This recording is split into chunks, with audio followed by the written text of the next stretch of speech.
Hello, everybody, and welcome to the United Stand. I am joined by Fabrizio Romano to give us the latest Manchester United transfer news. Hi, Fabrizio. How are you this afternoon? Hello. All good. Thank you. Ready for the final days. Yes, it's been a busy transfer window for you, and it seems like it's just getting busy around Manchester United, extremely busy in the last few weeks of the transfer window. We had Casemiro seemingly come out of nowhere, and now there's talks coming out about different players that Manchester United are linked to. It seems like they're not over yet. And the first question I wanted to go straight into, which is the news that is going around the most at the moment, I would say, is around Antony. And with Ziyech going to Ajax, it seems like. What is the Antony latest? Do you think that Ajax will give in and sell him?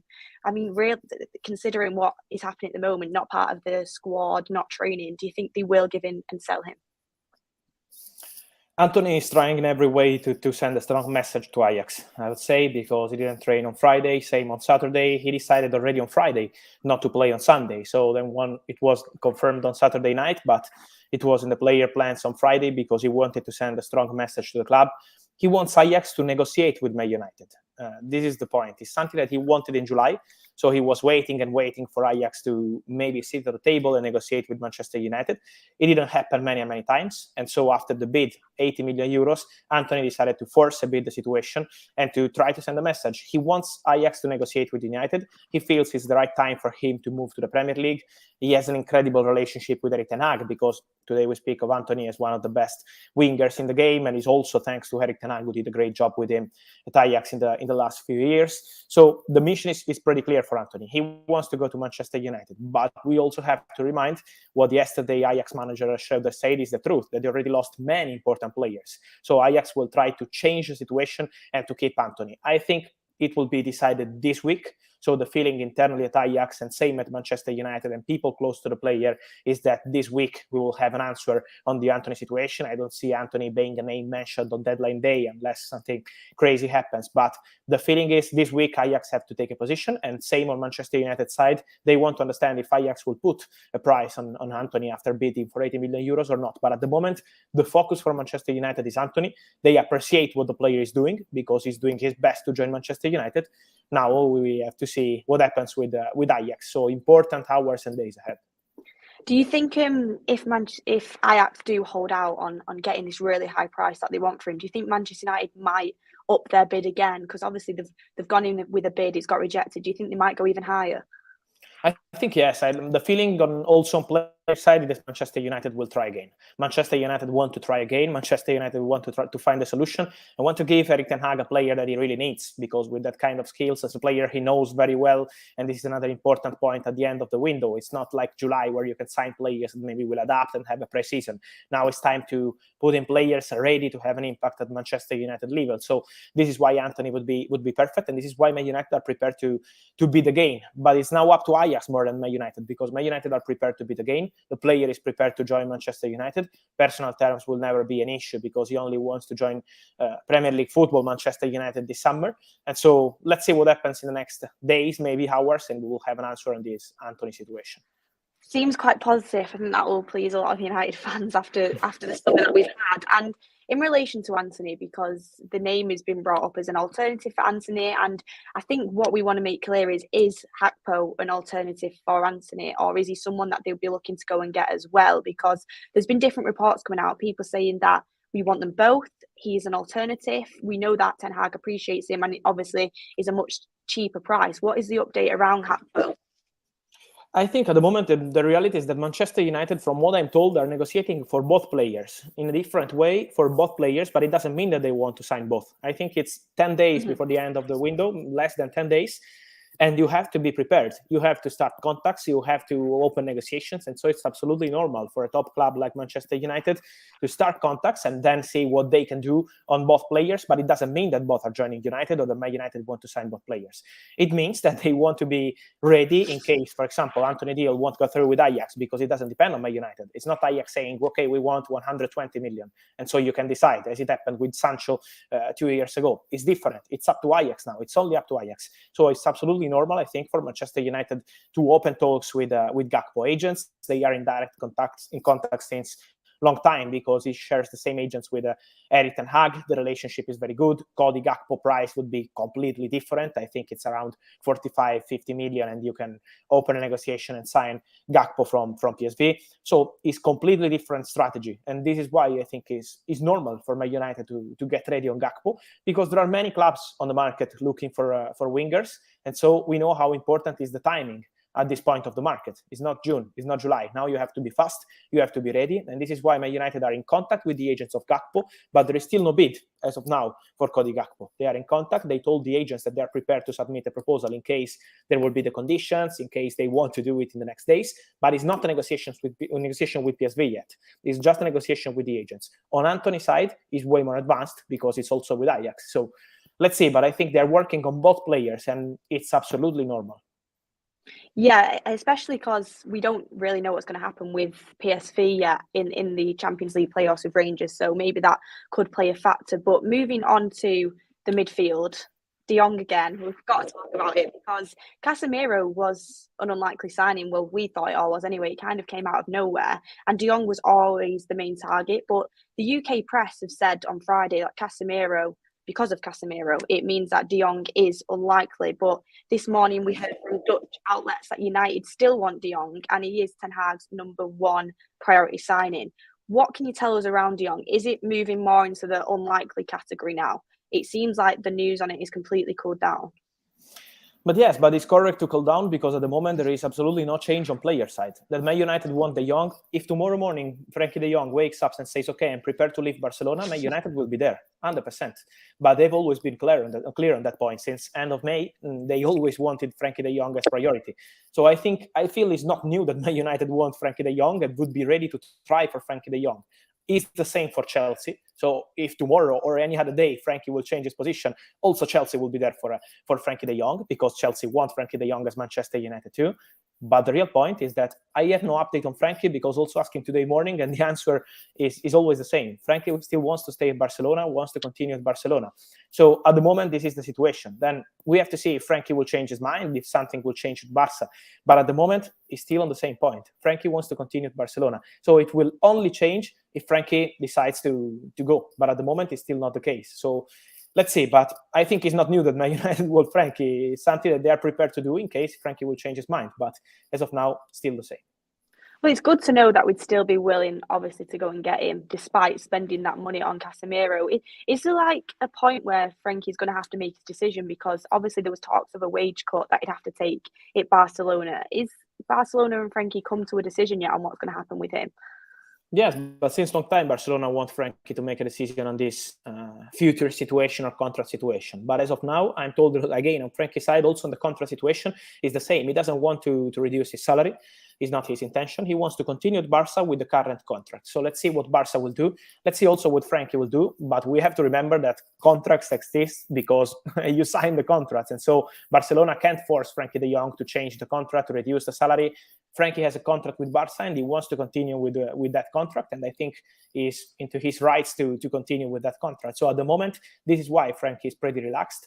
But it's also kind of personal decision. It's not just football decision. He loves the city. He loves the atmosphere. His family is really happy in Barcelona. So this is why Frankie never wanted to change.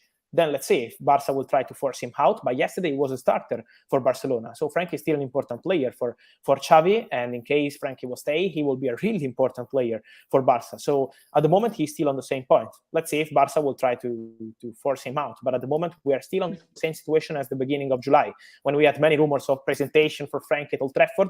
But it was not the case on player side. On club side, yes, because Barca need to sell Frankie or to reduce his salary. But on Frankie's side, he's happy with the current situation. So we'll have to see what happens. It could run until the end of the transfer window on that one. But speaking about a player that has been rumoured to want to leave us quite heavily in Ronaldo, he's obviously made comments that he's going to do an interview in a couple of weeks when the transfer window is over.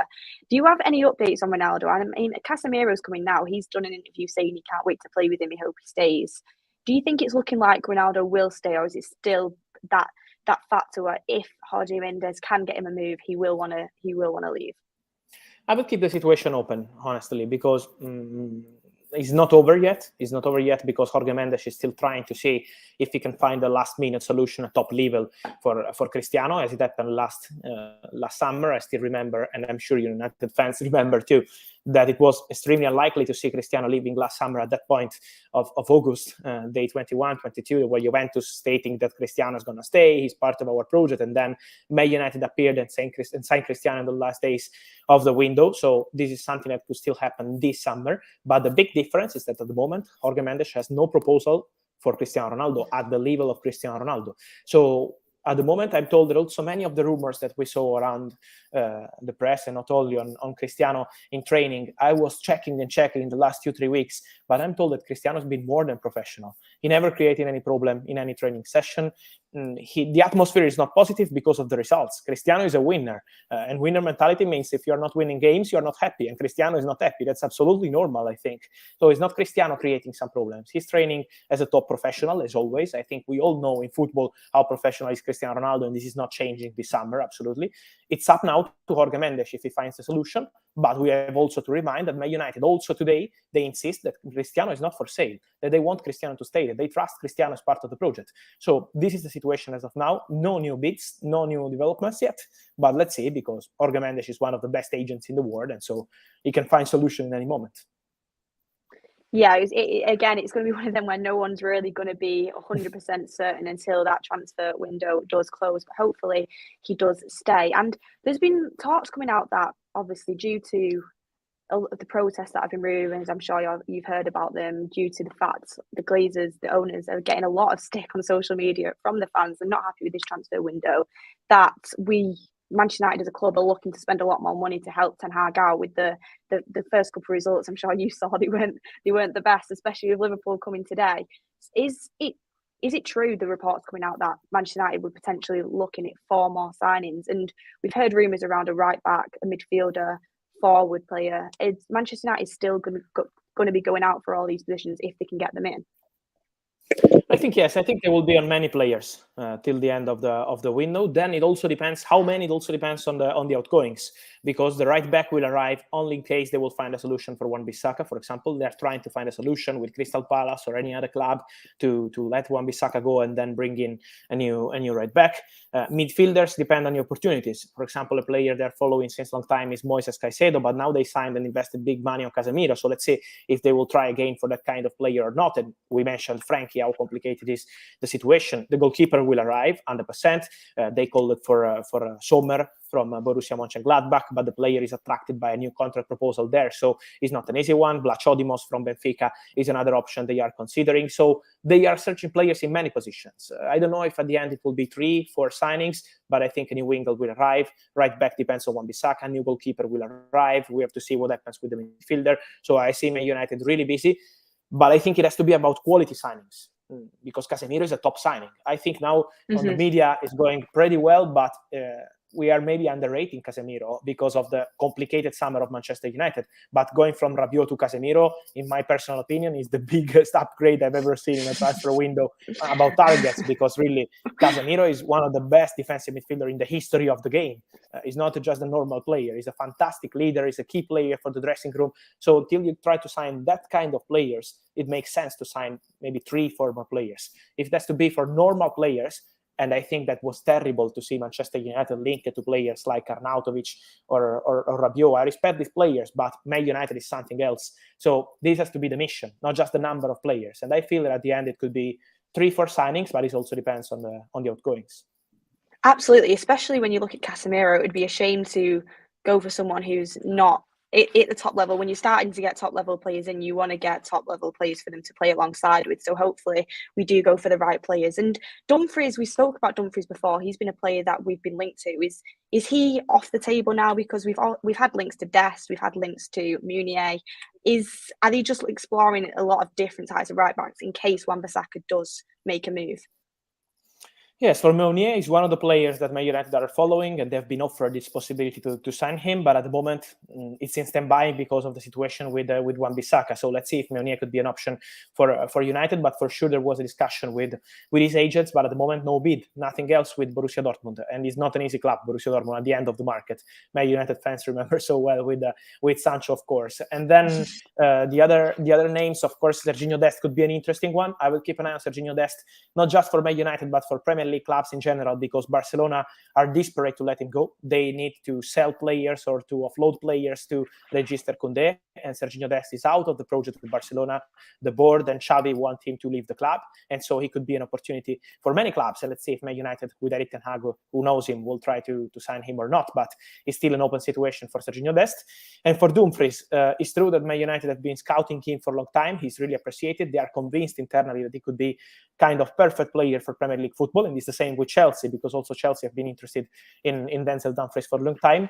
But I'm told that Inter have absolutely no intention to sell him this summer or in the final days of the window. So it would be really, really complicated deal. Really complicated. I can't say untouchable, because if tomorrow morning a top English club will wake up with big money, Inter are maybe forced to sell. But as of now, Inter have absolutely the intention to keep Denzel Dumfries, and I think he's not joining United. Yeah, I felt like that news was coming, because we did start to look at other options, but it'll be interesting to see whether we can get Wan-Bissaka out of the door, because it would be a shame to keep someone that Ten Hag ultimately doesn't really want to use. But moving on to the goalkeeper situation, you just spoke then about getting another goalkeeper in. We were linked to Jan Sommer, and when people heard about Jan Sommer, they were thinking that is a very good second goalkeeper to have. Are we looking for someone to potentially compete with De Gea? Is Jan Sommer an option? Yes, the idea is to sign an important second goalkeeper, not just a second goalkeeper to stay on the bench and look for maybe 2-3 games during the year. They want an important second goalkeeper who can create competition, who can be at Man United level. But I think it's normal for top clubs around Europe now to have important second goalkeepers. So this is the mission also for Man United. Sommer is an option. They had contacts with his agents, not yet a bid to Borussia Mönchengladbach, because Sommer wants to play the World Cup as an important player, of course, for Switzerland, and this is why he's tempted by staying at Borussia Mönchengladbach at least till January. So this is why it's not an easy one. They are offering him a new deal, a 3-year deal to extend with Borussia Mönchengladbach. So it's not an easy one. But Man United had contacts. I mentioned Vlachodimos, the goalkeeper, the Greek goalkeeper from Benfica, who is one of the options for Ajax and for Manchester United. So it could be one of the ideas for the final days of the window. But they're looking for a second goalkeeper. A second goalkeeper will arrive and will be a goalkeeper to create competition with David De Gea, but of course considering De Gea the first goalkeeper. Yeah, De Gea is going to be the first goalkeeper. Obviously, we've got Henderson out on loan, and then we just do need an important second keeper to come in. And this is a little bit of a crazy question that I'm going to put to you, because I don't believe that this news is true, but I did just want to ask you. There was rumours this weekend that Chelsea were potentially interested in Maguire. Is any truth in that at all? Honestly, on this one, I have nothing. I want to respect who shared the news, but on my side, the answer, when I was asking on Chelsea side too, to understand if they're working on any other centre-back, Maguire or any other, is we want Wesley Fofana as priority, and they will be on Wesley Fofana. So I think at the moment there is nothing going on as of now, but never say never in the market. But at the moment, there is not a negotiation between Man United and Chelsea or on agent side. Maybe it could be an interest, but nothing else, I think, at the moment. And with the Glazers, everything that's going on with them, I know that this isn't really something that you usually report on, but I was just wondering if you've heard anything about potentially them putting the club up for sale, whether they are looking to sell at this point, whether they would be open to bids. No, honestly, I'm waiting to understand too. I'm waiting to understand too, because we know that there is a lot of interest, and they understand Manchester United fans, because honestly, it's been a really complicated summer, not the summer that they wanted, and so I can understand their position. I can understand the disappointment when it's always with respect. So this is important to say. But at the same point, I'm also trying to understand what happens on club side with the Glazers. So I think now we have to wait till the end of the market, and then the situation will be pretty clear in September on this topic. Thank you so much for kind of giving us the clarity on that question. And then lastly, before I let you go, because I know you're very, very busy, especially at this point in the transfer window, with the players looking to leave the club, players up for sale, is there any updates? Wan-Bissaka, Bailly, Jones, Williams, anything at all?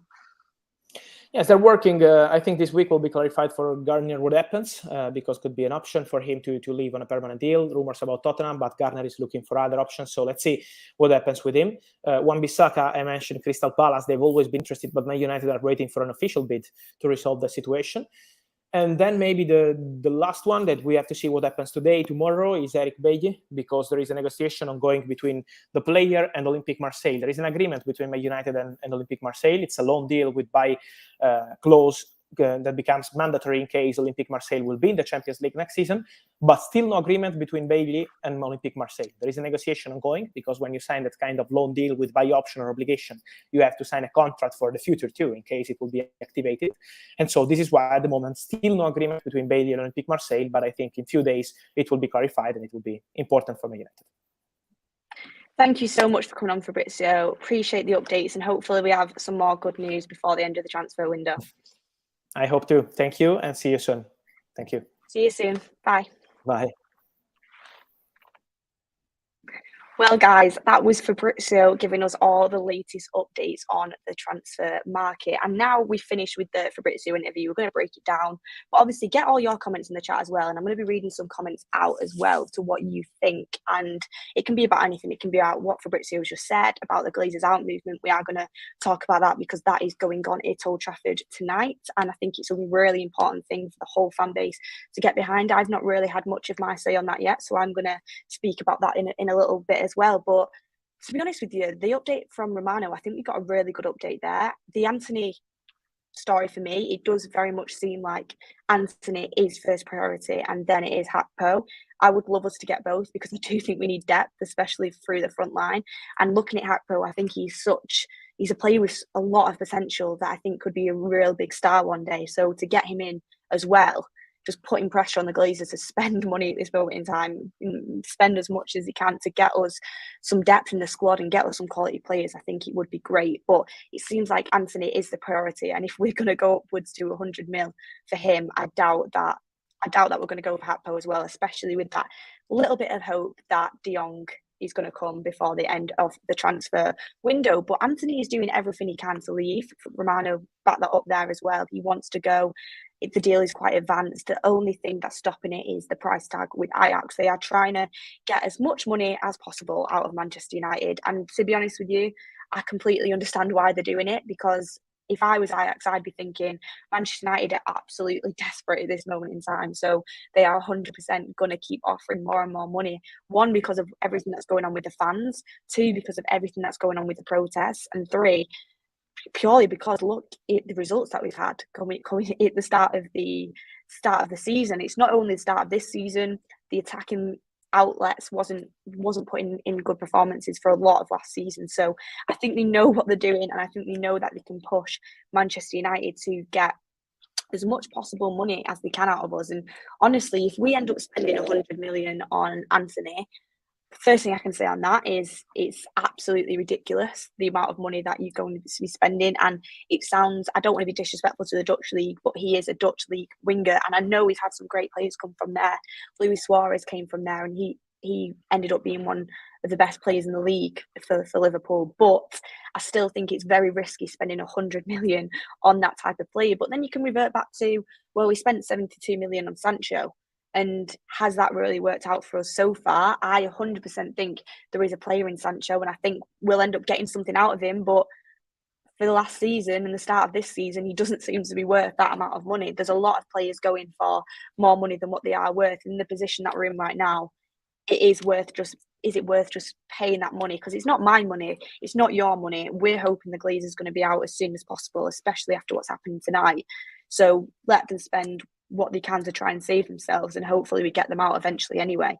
And Antony, I think, would bring a lot. Erik ten Hag would love to play him on the right as a left-footed right winger, cutting him from the inside, and it's worked so well for him at Ajax. He knows the player, he's developed the player. I think it's definitely someone that Ten Hag would want to work with and would massively improve this team.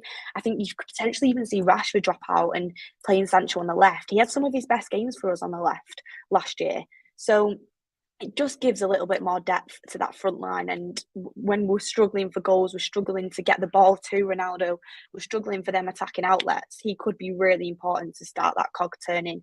And I think 100 million, massively overpriced, but at the end of the day, it is their fault for not doing it at the start of the window and trying to be cheap.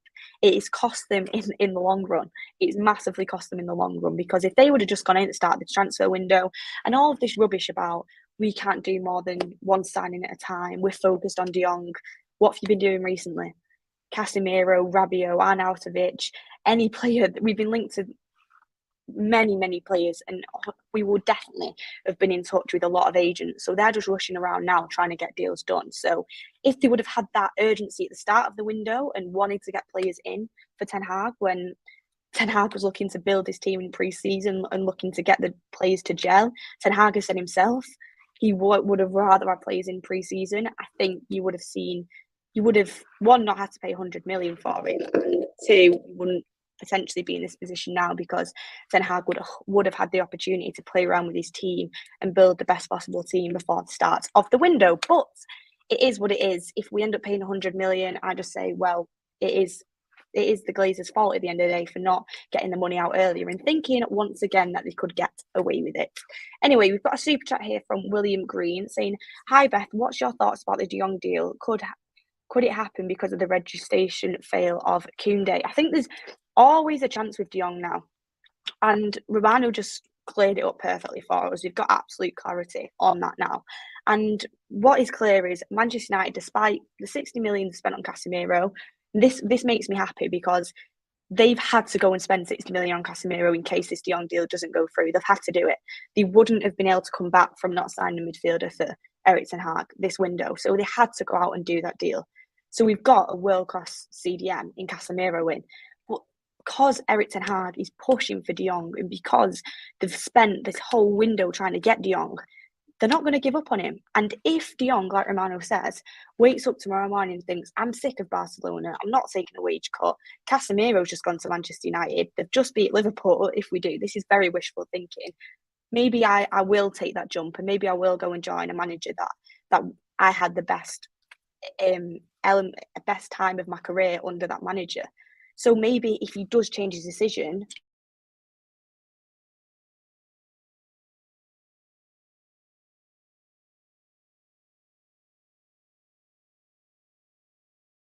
sorry guys, just dropped my AirPod there. Fabrizio said 100% if Frankie wakes up and says he wants to come, Manchester United will pay the money and will go for Frankie de Jong. So by the end of this window, it is potential that we could have Casemiro and de Jong in midfield. And to be honest with you, I think that would be absolutely brilliant, but it still can't take the focus away from the main issue, which is Glazers out. And the only reason this is happening, the only reason it looks like we're going to be getting Antony, potentially de Jong, Casemiro, potentially a right back as well, is because we have pushed to this point where the Glazers feel like they are on edge and they might have to sell the club.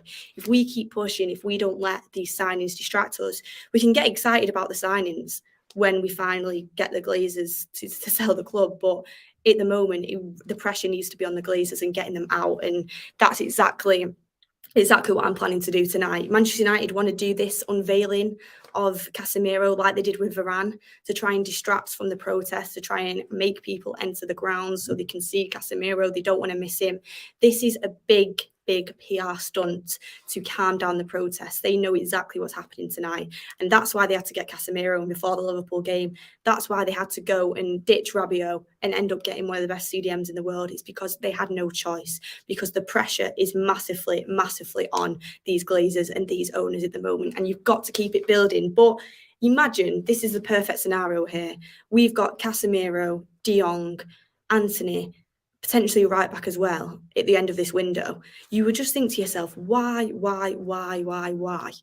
have you not gone and done this at the start of the window? If the Glazers at the start of the window, I mean, people still would have been Glazers out, but if at the start of the window they would have got behind Ten Hag, the money's not there. Well, the money clearly is there if you're willing to spend it to save yourselves. They would have done that and got these signings in early on. One, it would have saved us points. Two, Erik ten Hag would have had much more time to gel his team together and work out his best team. And three, there probably wouldn't be as much anger in the fan base because they would have been happy with the window. They still would have been Glazers out, but that's how they would have got away with another year in charge. But they don't learn, these Glazers. They think that they can the fans will just continue to be quiet because of the window they had last year. That was all because of the Super League. That's why we got Varane and Ronaldo and Sancho last year, because of the Super League. So they need to realise that this club expects the best, the fans expect the best, and all we want is the money that this club is generating to be reinvested in the right way, not in the wrong way, to be run like a football club that wants to win, not a club that wants to save as much money as possible, but also make as much money as possible, like a business. So yeah, we've got to keep on that Glazers out 100%. Still funky B says, Beth, you can get little hooks for the AirPods that keep them in your ears better. I have them and they work great. Thank you very much. Because I was rushing for the show today, I think I just, when you have the different sizes you can put in, I think I just put in the wrong one. But we get through the show, and yeah, I'm quite happy with the update, to be honest with you, and I'm happy about what's going to happen tonight. And it's going to be really important tonight, the Glazers out protest that's going to be going on. I will be there.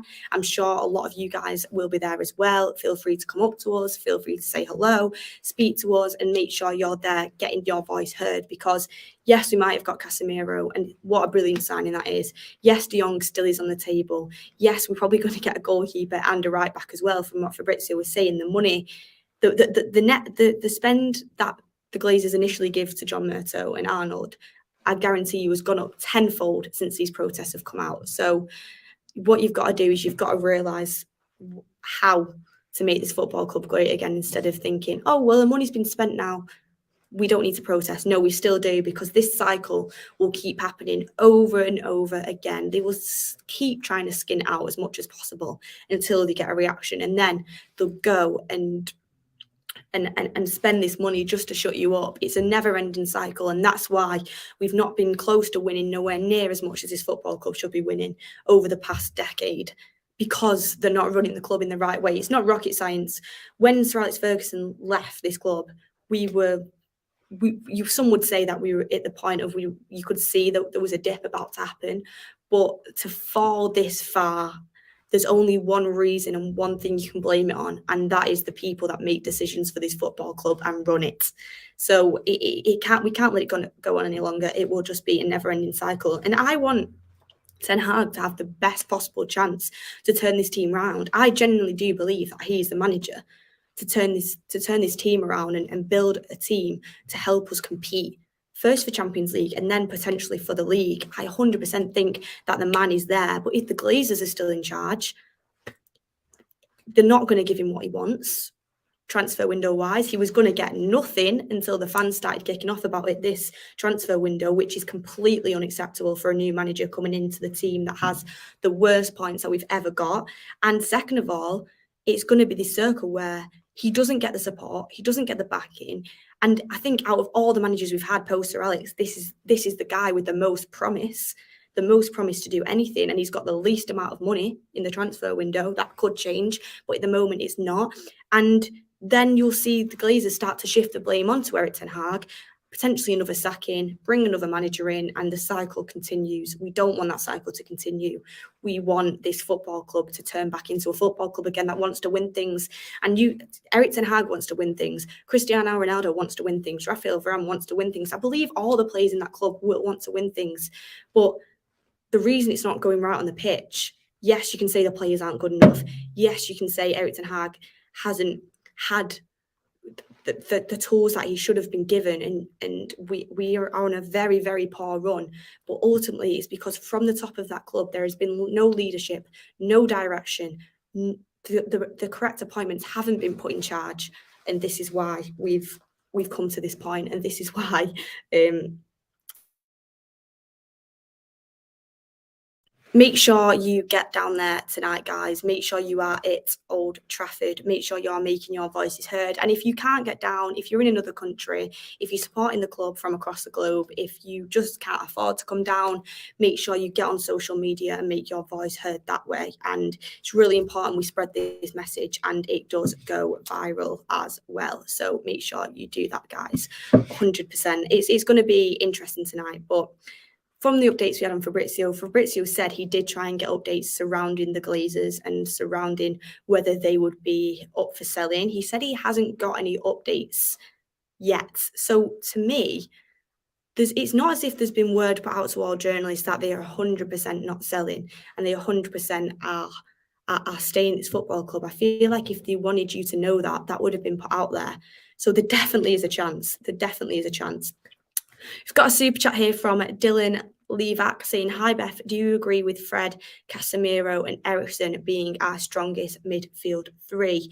To be honest with you, Fred for me is a difficult one, but I was actually looking at the stats from international level today, and I'm just going to get them up now. And it really surprised me, to be honest with you. I knew Fred and Casemiro worked well at international level, and I knew that they had a good partnership. But for the games that Fred and Casemiro have played for Brazil, they've only lost one game when they both played together in midfield. 17 games, 15 wins, 13 clean sheets. So they seem to work very, very well together. And I know that international level isn't the same as Premier League, but that is a very, very good start. And we're so used to McFred. And now I think we had on the show, someone in the comments said Fred Amiro yesterday. It's a massive, massive, massive improvement.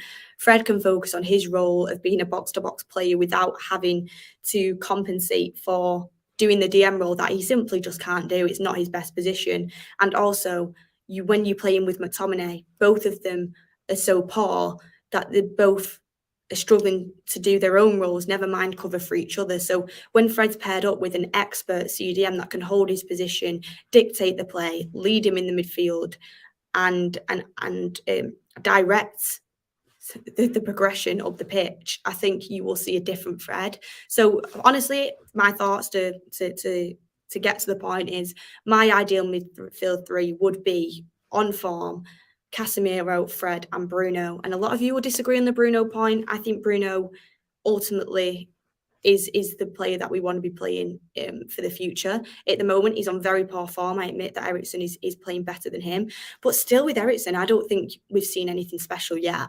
I mean, it's only been 2 games, but the whole team hasn't been good. It's not just Eriksen. He's been one of the better players, but I expected a little bit more. And we'll see what happens, but it might well be Eriksen. Eriksen is Erik ten Hag's signing, and I wouldn't have a problem with it. I wouldn't be like, oh, Bruno has to be in. But I think in the long run, I think Bruno will take up that spot. Mahit Gupta says, "I am all into Glazers out, but transfer news video. I would like to get the transfer news about Jong, Antony, Dumfries and Gakpo." Well, if you would have tuned in earlier, Mahit Gupta, you would have seen that we answered all of them questions and more with Fabrizio, and I actually spoke about it after the interview ended as well. So if you would like to rewind and watch it back, then you will get all them answers. But I'm also trying to spread a really important message to the fan base about something that's really important in history tonight that I've not had to have my say on. So there is all the transfer news at the start of the show, but at the moment I am speaking about Glazers out and answering questions on transfers as well. So thanks for the super chat, but if you rewind, you'll be able to see that. But yeah, I'm just making that message clear, guys, about the Glazers out. It's so important to spread your piece tonight as well. A lot of people disagree with me on the Bruno point, but you know, everyone's got opinions. And do you know what was interesting as well? What Fabrizio said, and let's cue all the comments saying, "Yes, got such a De Gea agenda." That's not at all what the question was about. It was just that we are linked to a backup goalkeeper. So I asked about it, and it does seem like Fabrizio was convinced that we are going to get a goalkeeper before the end of the window. And Jan Sommer is one that we are trying to push for, but he wants game time before the World Cup. So he wants to make sure that he can play. And they said that they want a keeper that's going to compete with De Gea, not just sit on the bench and never play any games. So I think you'll see someone come in that De Gea will be the number one, but they'll get a little bit of game time. At the moment, it seems like it is De Gea or nothing. So looks like we could be getting in a goalkeeper, a right back, if we get Wan-Bissaka out. To me, that's so frustrating because I know we got offered 10 million and people will say we should reject that from Crystal Palace. Honestly, why would you not take that? Because look at the grand scheme of things. Erik ten Hag doesn't like Wan-Bissaka at all. He doesn't see him as his type of player. He's not going to play him. He's just not. So his value is not going to go up, is it? It's going to go down. If he's not playing and can't showcase what he can do, it's going to go down. So if he's not going to play him at all, why don't you just take the cut, say to each other, wow, we got that really wrong with Wan-Bissaka. We never should have paid 50 million. Let's learn our lesson, but let's just sell him for 10 million and get someone in who Erik ten Hag can utilise and can play, instead of just having him forced to only be able to use Dalot, with Wan-Bissaka not getting any football and his value completely decreasing. I don't see the logic. I would genuinely just take the 10 million and accept the loss. But yeah, seems like a goalkeeper, potentially a right back, another midfielder. And I think I wouldn't write off the link if it's Savic. If we can't get Jong, it could be a last minute one. And also, it looks like we're getting a forward player as well. And Antony, I think, will end up happening from what Fabrizio said. If you want to see exactly what he said, it'll be clipped up on Twitter. You can rewind to the start of the show. But Antony is pushing for this move. Fabrizio thinks that we're going to go back in with a higher offer if there's no movement. So we'll have to wait and see. But make sure you get in the comments down below, guys, who you think we are going to sign,